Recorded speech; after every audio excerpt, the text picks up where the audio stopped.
আমি দেবাশিস একদম ক্লোজিং যে পয়েন্ট আমি সব বুঝলাম, মানে এটা আজকের একের পর এক ছবি দিয়ে আমি সিটিজেন ভয়েস বা শহুরে মানুষজন তারা সত্যিই কি এটা নিয়ে চিন্তিত? মানে এর পরেও হয়তো তৃণমূল কংগ্রেস তারা বুক বাজিয়ে বলবে, ঢাক পিটিয়ে বলবে দেখো এই সমস্ত কুৎসা ছিল, এগুলো কিচ্ছু হয়নি। বামপন্থীরা শূন্যই থেকে যাবে, বিজেপি হয়তো বলবে যে না ওনারা ভাতার কাছে বিকিয়ে গেছে। না, আমি যেগুলোকে বিশ্বাস করি না। আমরা পশ্চিমবঙ্গবাসী হিসাবে যে কথাটা বলছেন, লেবানন বা সিরিয়া বা বাংলাদেশ এই জায়গাতে চলে আসছে না তো? না, এখানে একটাই আমি বলবো যে সলিউশন একটাই, সেটা হচ্ছে সাধারণ মানুষকে বারবার ওই নেতা নেত্রীর কথায় না নেছে কি বা কেন এই প্রশ্নটা করতে হবে এবং নিজেদের কনভিন্স হতে হবে যে সত্যি যেটা হচ্ছে সেটা কি এবং সেটা কেন। সেটা আপনি বোঝাবেন কি করে? যারা গাড়িগুলো ভাঙছে, যারা ট্রেন লাইন উপড়ে ফেলছে, যারা পতাকা খুলে ফেলছে, তাদের তো নিশ্চয়ই নেতামন্ত্রী আছে। সিদ্দিকুল্লাহ চৌধুরী তো তাদেরই নেতা। আমি আপনারা সিদ্দিকুল্লাহ চৌধুরীর গ্রেপ্তারির দাবিতে কতবার মিছিল করেছেন কলকাতা শহরে? এই সিদ্দিকুল্লাহ চৌধুরী তো নন্দীগ্রামে যখন কেমিক্যাল হাব তৈরি হয় তখন ঘরে ঘরে গিয়ে বুঝিয়েছিল যে মুসলিমদের কবরস্থানগুলো দখল হয়ে যাবে। সেই একই প্যাটার্ন তার মানে এবার হচ্ছে। হ্যাঁ, হচ্ছে তো। এবার তাহলে বামপন্থীদের বা সিটিজেন ভয়েস, সেদিনকে তোমার শুনতে খারাপ লাগলো, সেদিনকে ওনার সঙ্গে ছিলেন শুভেন্দু অধিকারী। থাকতে পারে, কিন্তু শুভেন্দু অধিকারী আজকে এখানে বিজেপিতে আছেন।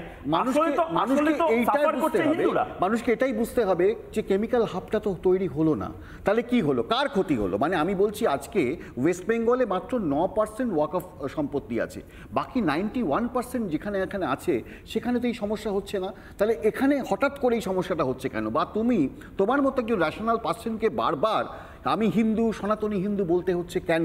মানে এটা কি প্ল্যান্ড, নাকি এটাই আমরা ঢুকিয়ে দেওয়ার চেষ্টা করছি মানুষের মননে? আমরা এখানে হিন্দু মুসলিম করতে আসিনি, আমরা গুড গভর্নেন্স চাই। গভর্নেন্সটা ভালো হলে সব কিছু ভালো হবে। আবার শিক্ষা চুরি যাবে না, আমার চিকিৎসা ক্ষেত্র ভালোভাবে, স্বাস্থ্যক্ষেত্র ভালো হবে, সুরক্ষা থাকবে। আমরা তো এটাই চাইছি, আর তো আমাদের কোনো চাহিদা নেই। কিন্তু আমি ঠিক একদম শেষের দিকে আমি ঠিক তার উল্টো কথাটা আবার বলছি। একটা ভালো হাসপাতাল, একটা ভালো রাস্তা, আফগানিস্তানে কি না ছিল, এক রাতের নোটিসে আফগানিস্তানের থেকে বেরিয়ে আসতে হলো। ইনফ্যাক্ট ধোনি সিন্ধ প্রদেশের সিন্ধিরা তারাও এক রাতের নোটিসে বড় বড় প্রাসাদ ছেড়ে বেরিয়ে এসেছিল। বাংলাদেশেও আমরা দেখেছি যারা আজ পূর্ববঙ্গ থেকে চলে এসেছেন তারাও জানেন। সুতরাং গুড গভর্নেন্স তার সঙ্গে সঙ্গে সঙ্গবদ্ধ হওয়া, দুটোর মধ্যে বোধহয় একটা হালকা কোনো একটা দাগ থেকে যায়। আবারও বলছি, আমি শেষ করার সময়ও বলছি, আজকের দিনটা শুধু কথা বলার দিন। আজকের দিনটা শুধু মানুষের, কুণালদা, আজকে সাধারণ মানুষের কথা শোনার দিন। শেষটাও করছি এই মুহূর্তে সাধারণ মানুষের, আমাদের বাংলার কিছু সহনাগরিক যারা 2025-এও রিফিউজি হয়েছে তাদের কথা শুনে। একটা ছোট্ট বিরতি নিচ্ছে, জবাব চাই বাংলাতে, সঙ্গে থাকুন।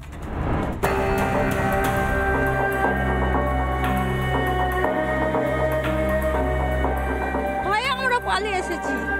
আতঙ্ক না থাকলে আপনার দেখেন বুকে হাত দিয়ে কত আমার ভিতরে ভয় ঢুকেছে। এখন পয়সা আমি ওইদিকে দেখাতে পারিস না আমার বাড়ির থেকে।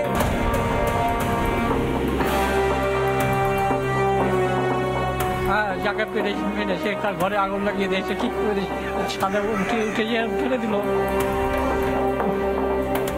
মারতে দিল নিচে ফেলা, একটা সব লুট করে লেগেছে।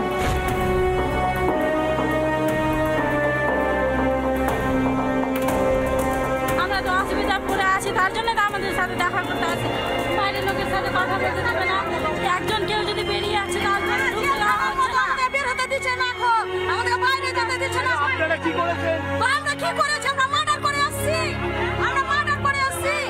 হ্যাঁ, হিন্দু বলে কি অপরাধ? আমার তো কোথায় থাকার জায়গা নাই, সব পুরো চাই হয়েছে। আমি কোথায় থাকবো? আমি বিরিয়ার যদি দায়িত্ব আমি যাবো, আমাকে স্থান করে দাও, আমাকে শান্তি চাই, আমি বেসবের কাম চাই।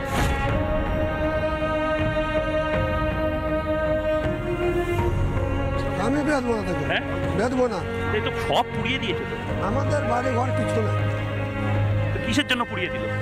কিসের জন্য পড়লে আক্রমণ করে হিন্দু ওখানে বাস করতে দিব না।